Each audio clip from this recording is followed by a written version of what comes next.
క్రమశిక్షణ తప్పిన విద్యార్థులను దండించకుండా వారిలో మార్పు తీసుకురావాలని ఓ పాఠశాల హెడ్ మాస్టర్ స్వయంగా తానే గుంజీలు తీశారు. హెడ్ మాస్టర్ గుంజీలు తీస్తుంటే విద్యార్థులు వద్దు సార్ అంటూ వేడుకున్నారు.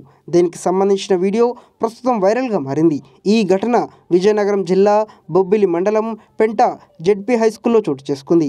ఈ ఘటన పట్ల మంత్రి నారా లోకేష్ సైతం స్పందించారు.